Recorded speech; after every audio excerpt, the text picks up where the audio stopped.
All right, Taurus, what's going on, you guys? Welcome into the Mother Tressa channel. If you're already familiar with this space, then welcome back. But if you are new to this channel, welcome in. It is good to have you here. I am so glad that we have crossed paths. And I hope that you find the message well. If this reading does happen to resonate, then do like this video, but also subscribe and turn the bell notification on, or post notifications, so that you're made aware as soon as I upload videos, should you need even more guidance in the future. But let's go ahead and get into it. Kick your shoes off. Oh, what a ride we are about to go on, Taurus. Look at that. You guys have the Magician card. The word magician came up in Pisces reading, so definitely check that out. But yeah, you guys, this is Mercurial energy. Mercury has stationed direct, but there are still some residual effects. We are in the post-shadow period. So it's looking at things in a weary way. Weary? I don't know how to spell it. But yeah. It's looking at things in a weary way, because nothing's ever certain and nothing is ever guaranteed. But you have to be very careful with what it is that you say yes to, what it is that you agree to, what it is that you sign contractually, because there can still be that energy of someone trying to get over on in some way. Look at that, you guys. I cannot make this up. The Five of Swords. And somebody trying to get over on you.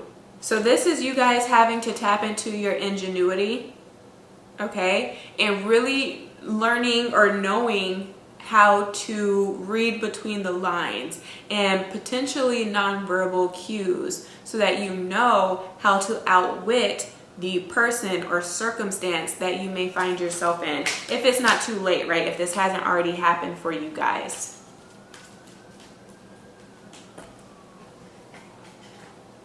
What's real about the situation? You guys have the Two of Wands.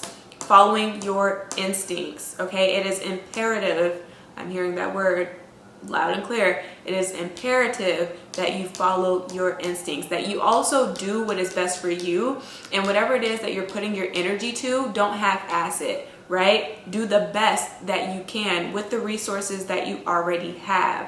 With the Five of Swords, if this has nothing to do with somebody trying to get over on you, this can be just your own paranoia and your thoughts and you stressing yourself out. But because you are trying to compare yourself to the work that other people have done, right? The things that people have creatively put out into the atmosphere or ether, if you will. And you feel like you can't do as good of a job. And so that just affects you on a mental level. And it can paralyze you with Swords energy. And stop you from actually moving forward, okay? And it's not about perfection. It's just about, again, doing the best that you can. It's all about getting it out there. You guys, for some of you guys that may be a little bit more reserved and you like to take like a backseat approach, or you always work behind the scenes, then I feel like in this incarnation, you are really going to test your faith, yes, but like your courage. So it's like, it's essentially, it's calling for you to embrace having a competitive spirit and to show you whatever it is that you're meant to do, right? And or bring forth or materialize, that you can be inspired by works that other people are doing. I would say, instead of looking at those that have already made it in your eyes, whatever that means for you, look at people that are also like on your level, that are still building, and connect with those people. I feel like community is going to be a big theme for you guys, in feeling supported and feeling safe here. Some of you guys that are more of the meek and mild type, you're meant to be a little bit more vivacious in this lifetime here. What's wrong about the situation? You have the Eight of Wands. I don't know where this Ten of Cups is going to fit into the grand scheme of things, but the Ten of Cups did also flip out. Where you need more information, you guys have the Strength card. And then where you end out, you have the Hermit. Bottom of the deck, you have the Lover's card. So yeah, a lot of you guys have to stop paralyzing yourselves and stop thinking about like worst case scenarios and like, what if it doesn't work out? It's all about making the mistakes. You have to make the mistakes, especially when you're dealing with this type of space. Say you want to start your own YouTube channel as an example. You have to put out a body of work and have it be criticized so that you can get the feedback. And I would suggest that in the video or in whatever it is that you're producing, that you ask people to give you their 2 cents, you know, to give you their opinion, and constructive opinion at that, so that you know what you can work better at if you don't already see it for yourself, okay? And the ways that you can enhance the material that you're working on. But also you need to also know what or who your demographic is if you don't already. Okay, and so by putting out that body of work, if you don't really know that your target audience, you will be able to gauge that. You will be able to see those people that are I guess you could say like your interactions. There's another word that I want to use for it, and I might plug it here or here once I think about that word. Impressions. The impressions and where they're coming from. Like, is it more male? Is it more female? Naturally, the energy that you exude, is it more masculine? Is it more feminine? Are you having to learn how to use both of those to your advantage, you know, and be more in harmony and in a state of homeostasis? Equilibrium? I know that's a word, but I'm thinking of homeostasis. Homeostatic is the word that actually came to mind. But the intermingling that goes on between the yin and yang aspects of self. You cannot just embrace the positive attributes that you possess. You also have to look at the negative, more dark, more repulsive parts of who you are, and make peace with those things, because that's within everybody. We all have things about ourselves that we don't like, or we all have weaknesses, if you will, that we just naturally, or in this lifetime, know that we will never come to, again, perfect. And so it's just working with what you have here. But to neglect that means that you will be judgmental of that which lies in another being. So if this is all about tapping into matters of the heart and love here, then you can be pretty dismissive with this Five of Swords energy of other people in loving relationships. My nose itches. Or come off as like really strict and really stubborn, okay, which is off-putting to a lot of people in love. That's just because you don't want to deal with what it is that you see in that person that you don't like about yourself. It always comes back to you. Say, for instance, somebody is messy. You know, you're more of an anal retentive type of person. You're extremely organized. You don't like chaos. You don't like mess.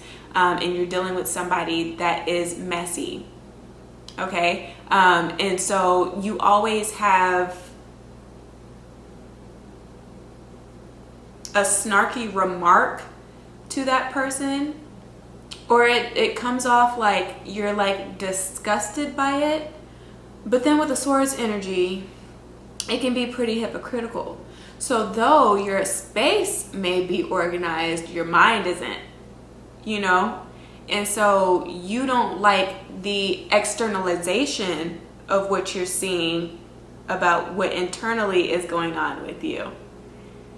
Okay? So it's having to work through those types of things so that you can have a more cohesive long-term relationship. Because with this Five of Swords, it stops before it even gets to, like, before you even get to the promised land here with the Strength energy and the Hermit card potentially.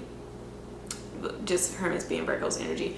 But before you can get to the glory, before you can get to the peak or really reach the heights of the ecstasy of love and or happiness or joy, whatever it is that you're trying to feel and or experience, it gets stopped in the track because of how high and mighty you come off, or again, in how dismissive you come off. And so you're missing these opportunities, these advances is what I'm hearing that people have been trying to make. Some of you guys, you are working on your, I want to say identity to some degree, because we have the Eight of Wands here, but we also have the Strength card here. But for some of you guys, you're working through your self-consciousness, and that's kind of where all of it stems from, where you may allow other people to also take advantage of you because you feel self-conscious about yourself, and you would rather have it in some form than to not have it at all, if we're speaking to the other side of Tauruses, right? But that's also like a self-sacrifice and a detriment to the self in that way, where you settle for less than what you're worth here. So that can be the case where it's like, I would rather be partnered up and have somebody in my midst, even though I don't fully trust this person, just so that I can have the title, just so that I can have the validation, the external validation and or approval from society, and my conforming to this idea of me getting a man and feeling like I can keep a man, you know what I'm saying? As opposed to just waiting and working through why I've allowed myself to have a physical manifestation of it, but be void of the internal embodiment of it, you know? And really feeling it in its fullness. Why you play meek and mild potentially on a corporate level,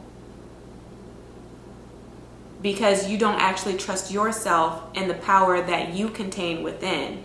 You're not exercising it, and if you don't use it, you will lose it. Okay, that has proven to be true.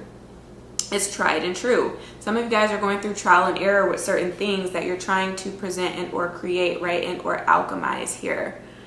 But again, it's like you needing not to conform and or follow that groupthink mentality and or feel like somebody knows better than you know, especially when it comes to your capabilities and your talents, right? And your mental dexterity and just how brilliant, right, and intellectual you guys are. Some people like to play dumber than their mark because that's a way for them to have leverage, if you will, over somebody else. So I feel like some of you Tauruses, you do that.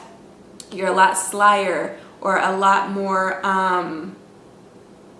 sharper than you lead other people on to be, because you want to keep something in your back pocket, or somebody can be doing this to you.